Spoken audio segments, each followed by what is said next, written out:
ప్రకాశం బ్యారేజీకి వరద ప్రవాహం గంట గంటకు పెరుగుతోంది. బ్యారేజ్ వద్ద మొదటి ప్రమాద హెచ్చరిక జారీ చేశారు అధికారులు. 70 గేట్లు ఎత్తి 4.44 లక్షల క్యూసెక్ల వరద దిగువకు విడుదల చేస్తున్నారు. బ్యారేజీ దిగువ ప్రాంతాలను అప్రమత్తం చేశారు అధికారులు. పులిచింతల దగ్గర కృష్ణానదికి భారీగా వరద వస్తోంది.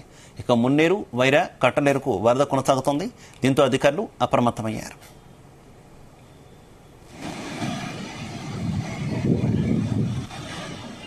ఇదే విషయానికి సంబంధించి మరింత సమాచారం మా కరెస్పాండెంట్ నాగేశ్వరరావు అందిస్తారు. నాగేశ్వరరావు, కృష్ణమ్మ పరవళ్లు తొక్కుతూ కూడా లక్షలాది మందిని రోడ్డున పడేసి వారం రోజులు కాకముందే మరలా కృష్ణమ్మ పరవళ్లు తొక్కుతా వస్తుంది. మరలా కృష్ణమ్మ ఉగ్ర రూపం దాలుస్తున్నట్టు కనపడతా ఉంది. ఇప్పటికే గత వారం రోజుల క్రితం ఏదైతే ప్రకాశం బ్యారేజీ దగ్గర లక్షల క్యూసెక్కులతో కృష్ణమ్మ ఉగ్ర రూపం దాల్చిన సంగతి తెలిసిందే. దీంతో లక్షలాది మంది కూడా రోడ్డు పడిన పరిస్థితి ఏర్పడింది. నేడు ఇప్పుడిప్పుడే కోలుకుంటా ఉన్న ఆ ప్రజలలో మళ్ళీ ఆ అభద్రతా భావం పెరుగుతా ఉంది, భయం పెరుగుతా ఉంది, ఆందోళన పెరుగుతా ఉంది.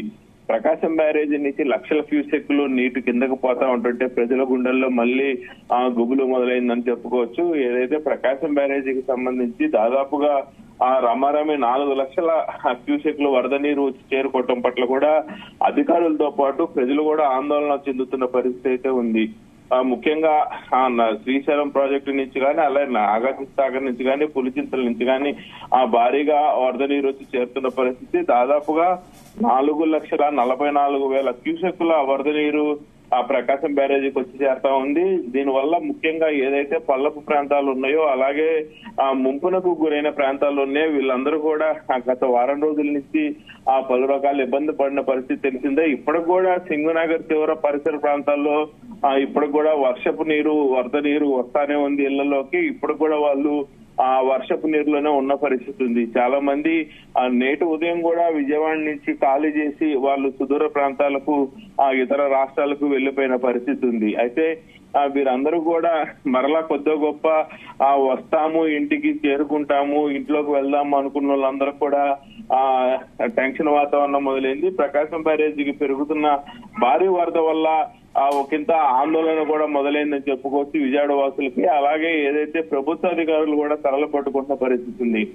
గత 2 రోజులు 3 రోజులుగా కూడా విజయవాడ పట్టణాన్ని శుభ్రం పరిచి తొందరీకరించి మరలా పాత స్థాయికి, యథాస్థాయికి విజయవాడని తీసుకురావాలని కూడా రాష్ట్ర ముఖ్యమంత్రి చంద్రబాబు నాయుడు విజయవాడ నగరంలోనే తిష్ట వేసి కూర్చున్నారు. ఇంటికి కూడా వెళ్లకుండా అక్కడే ప్రతి 2 గంటలకు ఒకసారి విజయవాడ పట్టణాన్ని పరిశీలిస్తూ, అలాగే ప్రతి గంటకు ఒకసారి కూడా సమీక్ష సమావేశాలు నిర్వహించుకుంటూ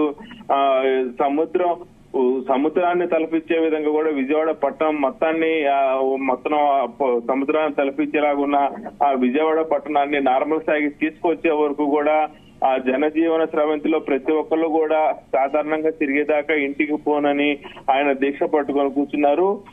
ఇప్పుడు మరలా కూడా వరద ఉధృతి పెరిగే కొద్ది కూడా ఆ రాష్ట్ర ప్రభుత్వానికి కూడా చెమటలు పట్టించే పరిస్థితి అయితే ఉంది. ఏదైతే ముఖ్యంగా 4,44,000 క్యూసెక్ల వరద నీరు వస్తా ఉంది. ఇప్పటికే మొదటి ప్రమాద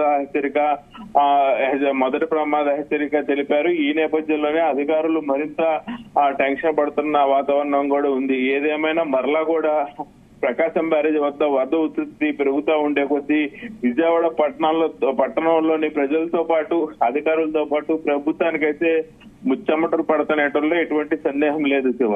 అయితే నాగేశ్వరరావు, ప్రస్తుతం ఈ వరద ఇంకా ఎన్ని రోజులు కంటిన్యూ అయ్యేటటువంటి అవకాశం ఉంది? వాతావరణ శాఖ అధికారులు ఏం చెప్తున్నారు? అలాగే ఇరిగేషన్ అధికారులు ఏం అంచనా వేస్తున్నారు?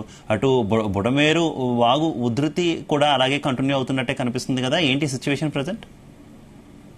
ఇప్పటికే ఏదైతే తెలంగాణలో కురుస్తున్న వర్షాలు గాని, అలాగే ఖమ్మం, మహబూబాబాద్, అలాగే కృష్ణా పరివాహక ప్రాంతాల్లో పైన నాగార్జున సాగర్ గాని, శ్రీశైలం గాని, అలాగే గుంటూరు జిల్లా గాని మొత్తంగా చూసుకుంటే వివిధ రాష్ట్రాలలో, వివిధ జిల్లాల్లో పడతా ఉన్న వర్షం, కర్ణాటకలో కూడా వర్షాలు పడుతున్న నేపథ్యంలో వరద నీరంతా కూడా చివరికి వచ్చి చేరాల్సింది చివరిది ప్రకాశం బ్యారేజ్ అని చెప్పుకోవచ్చు.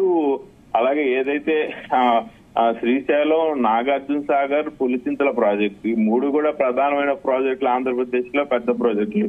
ఈ 3 ద్వారా కూడా చివరిగా కలవాల్సింది ప్రకాశం బ్యారేజీ. ప్రకాశం బ్యారేజీలో రోజు రోజుకి కూడా ఆ వరద ప్రవాహం తగ్గుతూ వచ్చింది. దాదాపుగా 11,40,000 క్యూసెక్ల వరద నీరు మొన్నటి దాకా కూడా ప్రకాశం బ్యారేజీని తాకి విజయవాడ మొత్తాన్ని కూడా అతలాకుతలం చేసిన పరిస్థితి ఉంది. నేడు కూడా మరలా అలాగే ఏదైతే నదీ ప్రవాహ ప్రాంతాలు మొత్తం కూడా వర్షాలు పడుతున్న పరిస్థితి ఉంది. రాబోయే 3 రోజుల్లో కూడా మరి వాతావరణ శాఖ వర్షపాతం నమోదైతేనే తెలిపిన పరిస్థితి అయితే ఉంది. మొత్తంగా ఒక పక్క ఎన్టీఆర్ జిల్లాలో కూడా నిన్న ఉదయం నుంచి నిన్న సాయంత్రం దాకా వర్షం పడతానే ఉంది. విజయవాడ పట్టణంలో కూడా ఉదయం నుంచి సాయంత్రం దాకా వర్షం పడుతున్నా కానీ కొంతమేరకు వర్షపాతం తక్కువ నమోదైంది. కానీ చుట్టుపక్కల పరిసర ప్రాంతాల్లో వాతావరణ శాఖ తెలిపిన వివరాల ప్రకారం అయితే రాబోయే 3 రోజుల్లో విపరీతమైన వర్షాలు ఉన్నాయి అని చెప్పిన నేపథ్యంలో ఎగువ పరివాహక ప్రాంతాలు కానీ దిగువ పరివాహక ప్రాంతాల్లో కానీ మొత్తంగా వర్షాభావం ఎక్కువ ఉండటం వల్ల విశాఖ ప్రకాశం బ్యారేజీకి అయితే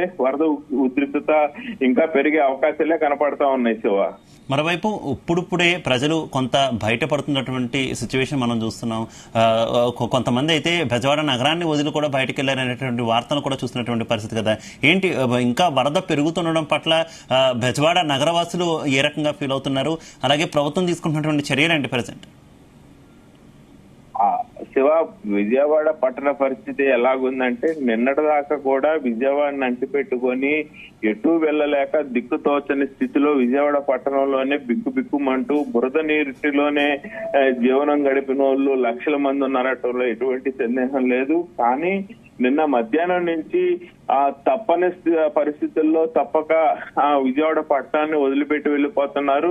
దాదాపుగా సుదూర ప్రాంతాలలో వేరే వేరే రాష్ట్రాలలో జీవించే వాళ్ళందరూ కూడా విజయవాడ పట్టణాన్ని వదిలి నిన్నటి దాకా వెళ్ళని పరిస్థితి అయితే ఉంది.